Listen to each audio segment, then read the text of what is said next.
ಓಂ ಶಾಂತಿ.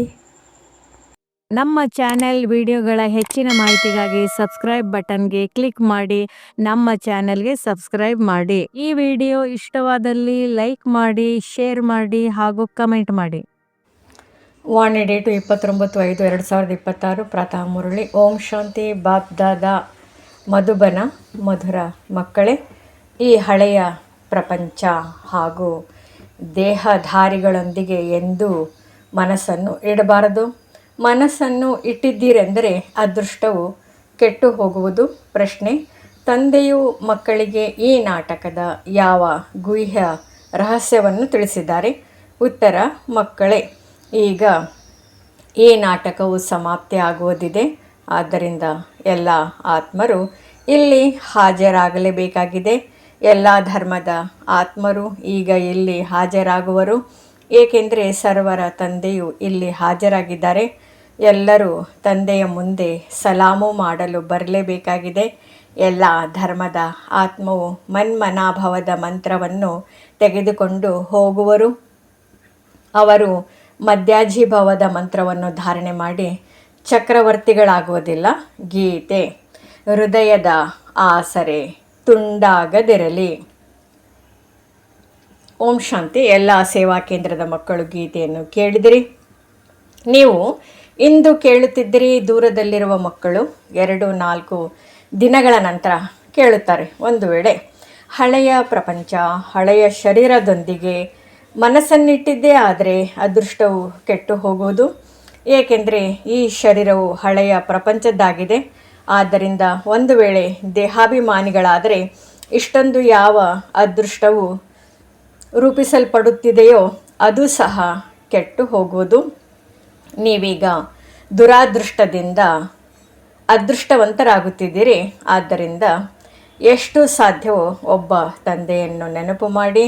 ಯಾರು ಬೇಹದ್ದಿನ ಆಸ್ತಿಯನ್ನು ಕೊಡುತ್ತಿದ್ದಾರೆ, ತಂದೆ ಮತ್ತು ಆಸ್ತಿಯನ್ನು ನೆನಪು ಮಾಡಿ. ಈ ಹಳೆಯ ಪ್ರಪಂಚದಲ್ಲಿ ಇನ್ನೂ ಸ್ವಲ್ಪವೇ ಸಮಯವಿದೆ. ಇದರಲ್ಲಿ ನೀವು ಪುರುಷಾರ್ಥ ಮಾಡಿ ಅವಶ್ಯವಾಗಿ ಸರ್ವಗುಣ ಸಂಪನ್ನ ಆಗಬೇಕಾಗಿದೆ. ಅನೇಕರು ಪವಿತ್ರರಾಗಿಯೂ ಇದ್ದಾರೆ. ಕೆಲವರು ಪದೇ ಪದೇ ಕೆಳಗೆ ಬೀಳುತ್ತಾರೆ. ತಂದೆಯು ತಿಳಿಸುತ್ತಾರೆ, ನೀವು ಅವಶ್ಯವಾಗಿ ಸರ್ವಗುಣ ಸಂಪನ್ನರಾಗಬೇಕಾಗಿದೆ. ತಂದೆಯ ಜೊತೆ ಸೇವೆಯಲ್ಲಿಯೂ ಜೊತೆಗಾರರಾಗಬೇಕು. ಬಹಳ ದೊಡ್ಡ ಸೇವೆಯಾಗಿದೆ. ಇಡೀ ಪತಿತ ಪ್ರಪಂಚವನ್ನು ಪಾವನ ಮಾಡಲು ಎಲ್ಲರೂ ತಂದೆಗೆ ಸಹಯೋಗ ನೀಡುತ್ತಾರೆಂದಲ್ಲ. ಯಾರು ಕಲ್ಪದ ಹಿಂದೆ ಸಹಯೋಗ ನೀಡಿದ್ದಾರೆಯೋ, ಬ್ರಾಹ್ಮಣ ಕುಲಭೂಷಣ BK ಆಗಿದ್ದಾರೆಯೋ ಅವರು ಬುದ್ಧಿವಂತರಾಗುತ್ತಾರೆ. ಪ್ರಜಾಪಿತ ಬ್ರಹ್ಮನ ಹೆಸರಂತೂ ಗಾಯನವಿದೆ. ಬ್ರಹ್ಮನ ಮಕ್ಕಳಿಗೆ ಅವಶ್ಯವಾಗಿ ಬ್ರಹ್ಮಕುಮಾರ ಕುಮಾರಿಯರೆಂದೇ ಹೇಳಲಾಗುತ್ತದೆ. ಅವಶ್ಯವಾಗಿ ಇದ್ದು ಹೋಗಿದ್ದಾರೆ. ಆದಿದೇವ ಆದಿ ದೇವಿಯನ್ನು ನೆನಪು ಮಾಡುತ್ತಾರೆ. ಏಕೆಂದರೆ ಯಾವುದು ಮೊದಲು ಆಗಿ ಹೋಗಿದೆಯೋ ಅದು ಪುನಃ ಆಗುವುದು. ಇದನ್ನು ನೀವು ತಿಳಿದುಕೊಂಡಿದ್ದೀರಿ. ಸತ್ಯಯುಗವು ಬಂದು ಹೋಗಿದೆ. ಆದಿ ಸನಾತನ ದೇವಿ ದೇವತೆಗಳು ರಾಜ್ಯವಿತ್ತು, ಅದು ಈಗ ಇಲ್ಲ. ದೇವಿ ದೇವತೆಗಳು ಯಾರು ಪವಿತ್ರ ಪ್ರವೃತ್ತಿ ಮಾರ್ಗದವರು ರಾಜ್ಯ ಮಾಡುತ್ತಿದ್ದರೋ ಅವರು ಈಗ 84ನೇ ಜನ್ಮದ ಅಂತಿಮದಲ್ಲಿದ್ದಾರೆ. ಈಗ ಪವಿತ್ರರಿಲ್ಲ ಮತ್ತು ಈ ರಾಜ್ಯವು ಇಲ್ಲ. ಎಲ್ಲರೂ ಪತಿತರಾಗಿ ಬಿಟ್ಟಿದ್ದಾರೆ. ಪುನಃ ಪಾವನರನ್ನಾಗಿ ಮಾಡಲು ತಂದೆಯು ಬಂದಿದ್ದಾರೆ. ತಂದೆಯು ತಿಳಿಸುತ್ತಾರೆ, ಮಕ್ಕಳೇ, ಪತಿತರೊಂದಿಗೆ ಬುದ್ಧಿಯೋಗವನ್ನು ಇಡಬೇಡಿ. ಒಬ್ಬ ತಂದೆಯನ್ನು ನೆನಪು ಮಾಡಿ. ನೀವು ತಿಳಿದುಕೊಂಡಿದ್ದೀರಿ. ನಾವು ತಂದೆಯ ಸಲಹೆಯಂತೆ ನಡೆದು ತಂದೆಯಿಂದ ಆಸ್ತಿಯನ್ನು ತೆಗೆದುಕೊಳ್ಳುತ್ತಿದ್ದೇವೆ. ಆಸ್ತಿಯನ್ನು ಹೇಗೆ ತೆಗೆದುಕೊಳ್ಳಬೇಕು ಎಂದು ಯುಕ್ತಿಯನ್ನು ತಿಳಿಸುತ್ತಾರೆ. ಮನುಷ್ಯರಂತೂ ಅನೇಕ ಪ್ರಕಾರದ ಯುಕ್ತಿಗಳನ್ನು ರಚಿಸುತ್ತಾರೆ. ಕೆಲವರು ವಿಜ್ಞಾನದಲ್ಲಿ ಅಭಿಮಾನಿಗಳಾಗಿದ್ದಾರೆ.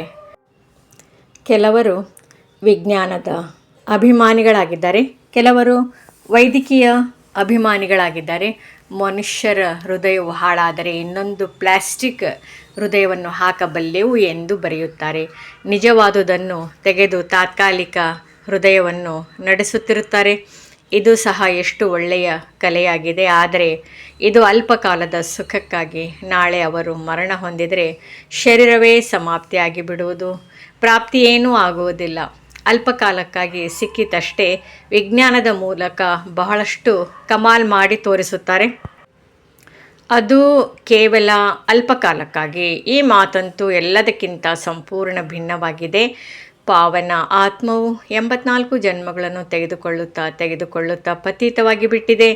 ಆ ಪತಿತ ಆತ್ಮವನ್ನು ಪುನಃ ಪಾವನವನ್ನಾಗಿ ತಂದೆಯ ವಿನಃ ಮತ್ಯಾರೂ ಮಾಡಲು ಸಾಧ್ಯವಿಲ್ಲ.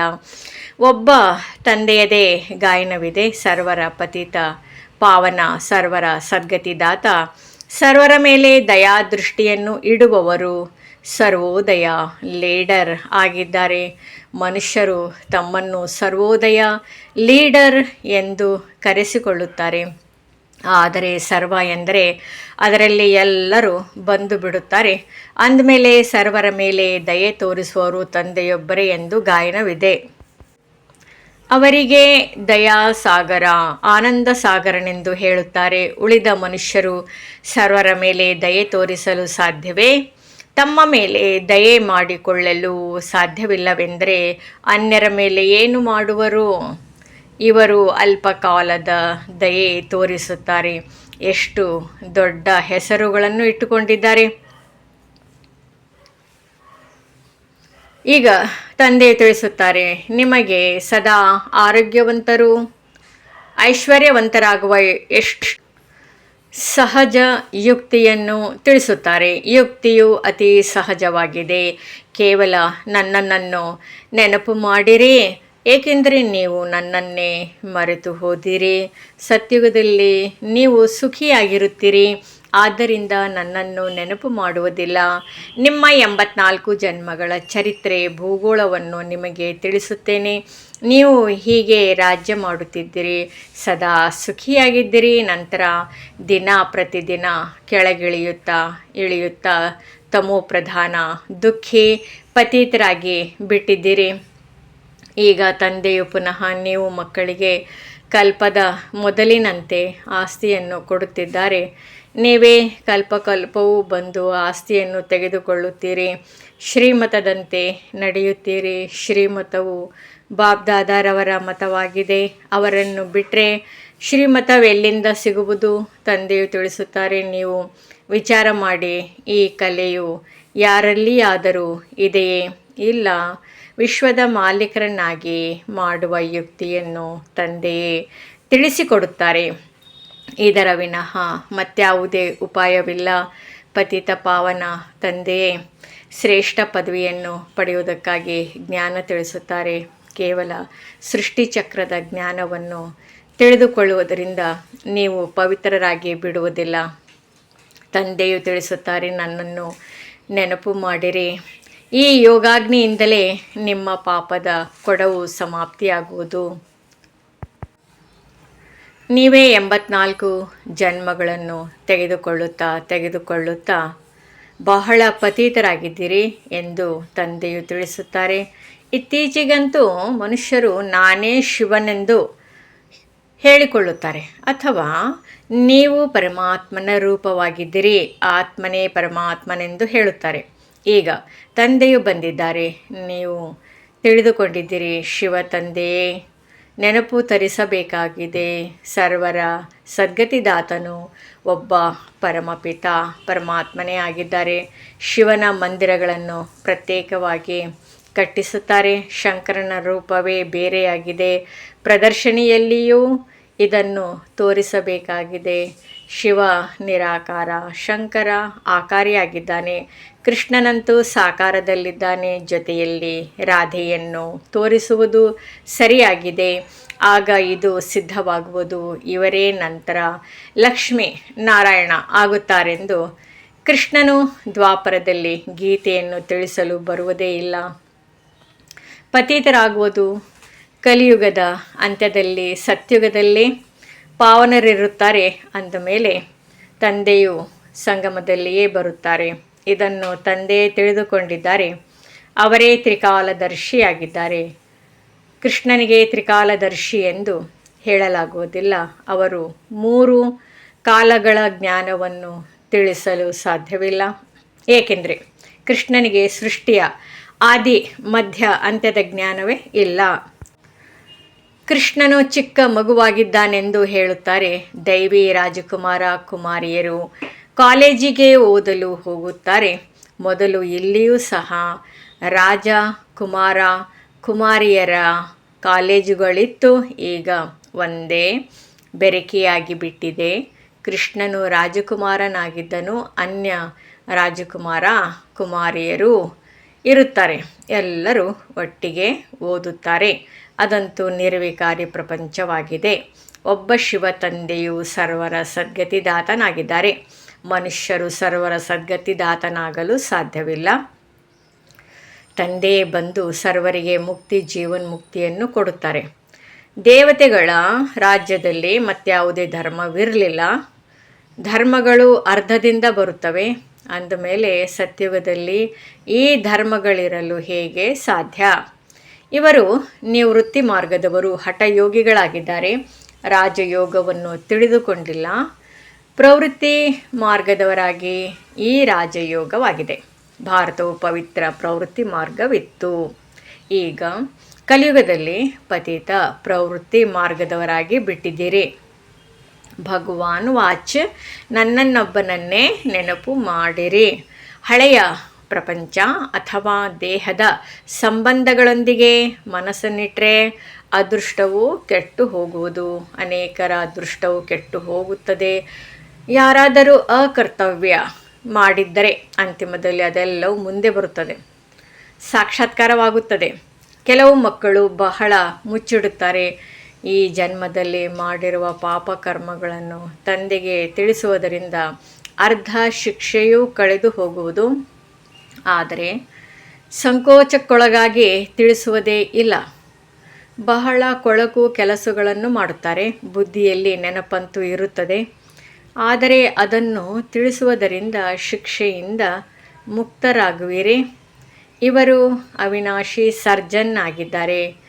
ಇರುವ ಕಾಯಿಲೆಯನ್ನು ಸಂಕೋಚಕ್ಕೊಳಗಾಗಿ ಸರ್ಜನ್ಗೆ ತಿಳಿಸಲಿಲ್ಲವೆಂದರೆ ಅದು ಕಳೆಯುವುದಾದರೂ ಹೇಗೆ? ಯಾವುದೇ ವಿಕರ್ಮ ಮಾಡಿದ್ದರೂ ಸಹ ತಿಳಿಸುವುದರಿಂದ ಅರ್ಧ ಪಾಪವು ತುಂಡಾಗುವುದು.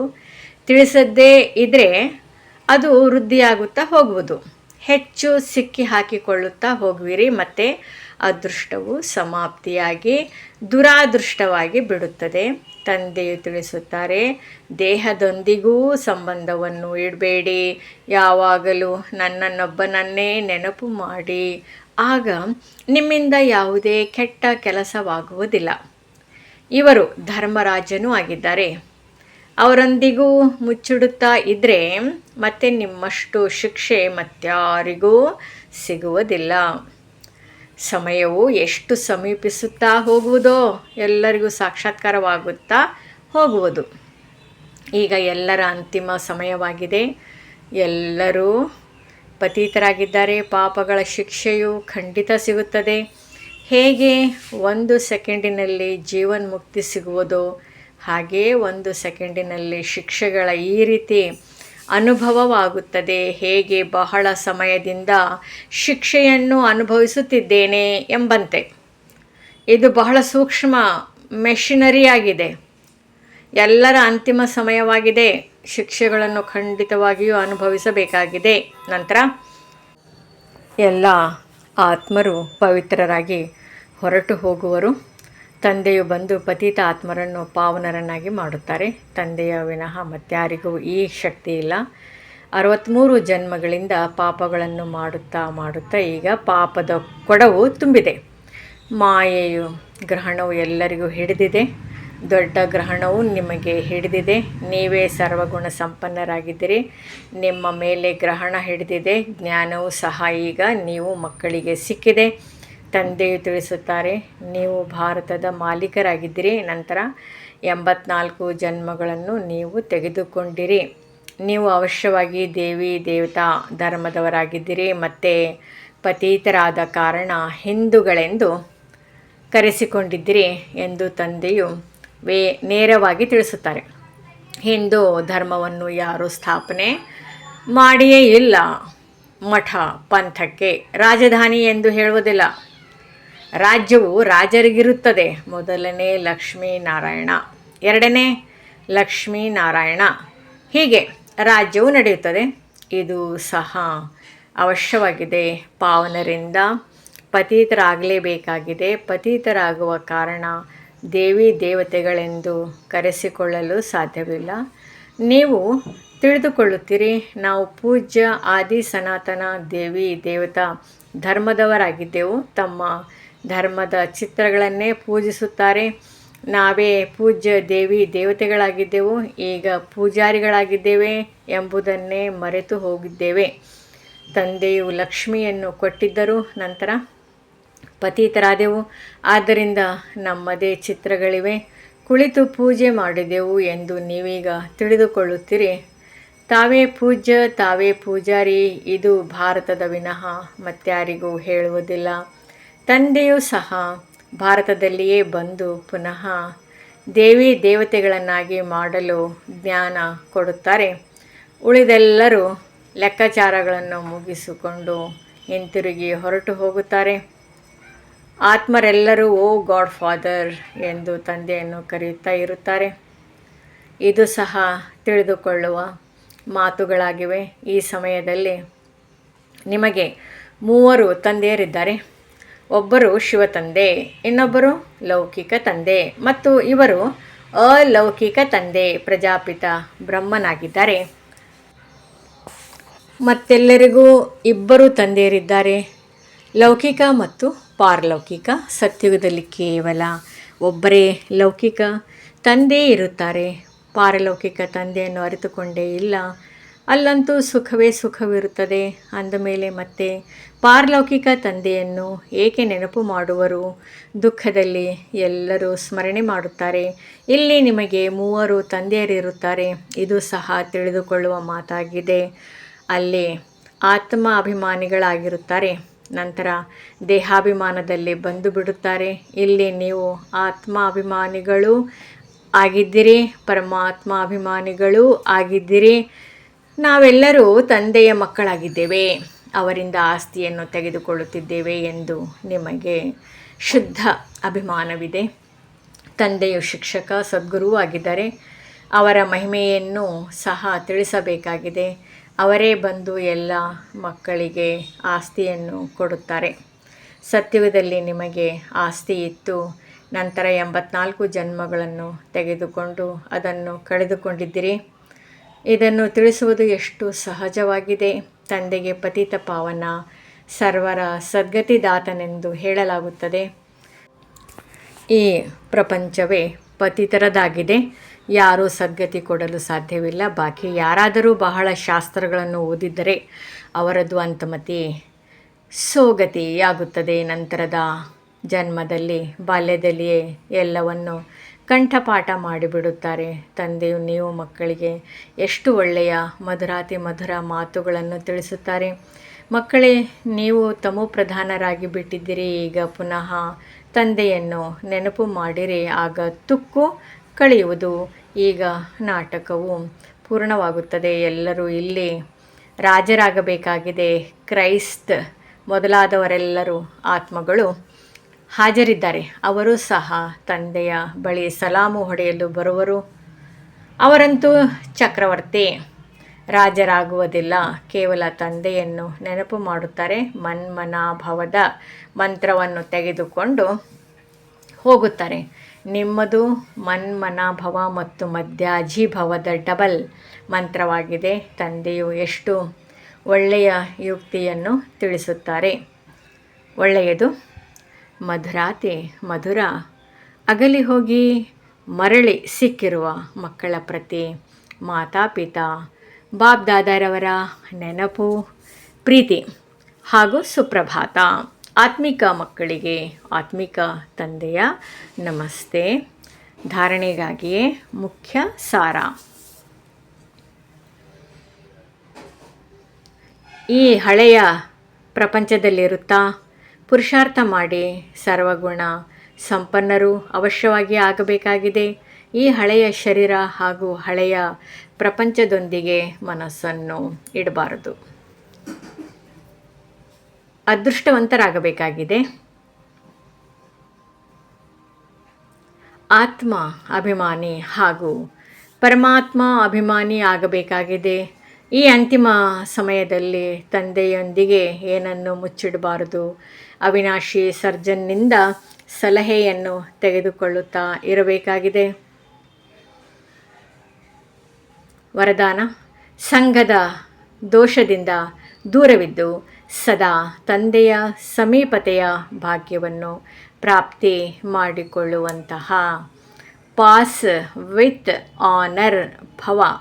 ಒಂದು ವೇಳೆ ತಂದೆಯ ಸಮೀಪವಿರುವುದು ಇಷ್ಟವಾಗುತ್ತದೆ ಎಂದರೆ ಎಂದು ಯಾವುದೇ ಸಂಘ ದೋಷದಿಂದ ದೂರವಿರಬೇಕು.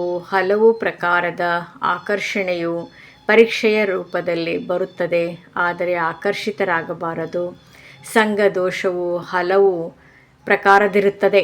ವ್ಯರ್ಥ ಸಂಕಲ್ಪಗಳು ಅಥವಾ ಮಾಯೆಯ ಆಕರ್ಷಣೆಯ ಸಂಕಲ್ಪಗಳ ಸಂಘ, ಸಂಬಂಧಿಗಳ ಸಂಘ, ವಾಣಿಯ ಸಂಘ, ಅನ್ನದೋಷದ ಸಂಘ, ಕರ್ಮದ ಸಂಘ, ಇವೆಲ್ಲ ಸಂಘ ದೋಷಗಳಿಂದ ತಮ್ಮನ್ನು ರೂಪಿಸಿಕೊಳ್ಳುವವರೇ ಪಾಸ್ ವಿತ್ ಆನರ್ ಆಗುವರು.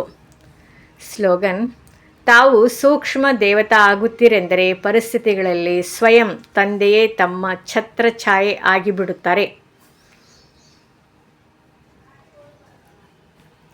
ಅವ್ಯಕ್ತ ಸೂಚನೆಗಳು: ಸದಾ ಅಚಲ ಅಡೋಲ ಏಕರಸ ಸ್ಥಿತಿಯ ಅನುಭವ ಮಾಡಿ.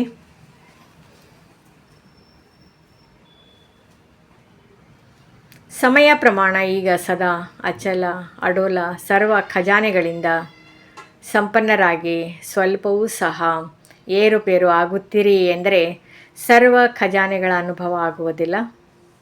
ತಂದೆಯ ಮೂಲಕ ಸಿಕ್ಕಿರುವ ಖಜಾನೆಗಳನ್ನು ಸದಾ ಖಾಯಂ ಆಗಿ ಇಟ್ಟುಕೊಳ್ಳುವ ಸಾಧನ ಆಗಿದೆ. ಸದಾ ಅಚಲ ಅಡೋಲರಾಗಿ ಇರುವುದು. ಅಚಲರಾಗಿರುವುದರಿಂದ ಸದಾ ಖುಷಿಯ ಅನುಭವ ಆಗುತ್ತಾ ಇರುತ್ತದೆ. ಹೇಗೆ ವಿನಾಶಿ ಧನ, ಹೆಸರು, ಮಾನ್ಯತೆ, ಆಡಂಬರ, ಪದವಿ ಇತ್ಯಾದಿಗಳು ಸಿಗುತ್ತದೆ ಎಂದರೆ ಖುಷಿಯಾಗುತ್ತದೆ ಅಲ್ಲವೇ? ಇದಂತೂ ಅವಿನಾಶಿ ಖುಷಿಯಾಗಿದೆ. ಆದರೆ ಈ ಖುಷಿ ಅವರಿಗೆ ಇರುತ್ತದೆ ಯಾರು ಅಚಲ ಅಡೋಲ ಏಕರಸ ಸ್ಥಿತಿಯಲ್ಲಿ ಇರುತ್ತಾರೆ. ಈ ಮುರಳಿ ಇಷ್ಟವಾದಲ್ಲಿ ಹೆಚ್ಚಿನ ವಿಡಿಯೋಗಳ ಮಾಹಿತಿಗಾಗಿ ನಮ್ಮ ಚಾನೆಲ್ಗೆ ಸಬ್ಸ್ಕ್ರೈಬ್ ಮಾಡಿ. ತಮಗೆ ವಿಡಿಯೋ ನೋಟಿಫಿಕೇಷನ್ ಸಿಗ್ತಾ ಇರುವುದು ಲೈಕ್ ಮಾಡಿ, ಶೇರ್ ಮಾಡಿ, ಕಮೆಂಟ್ ಮಾಡಿ ಹಾಗೂ ಸಬ್ಸ್ಕ್ರೈಬ್ ಮಾಡಿ.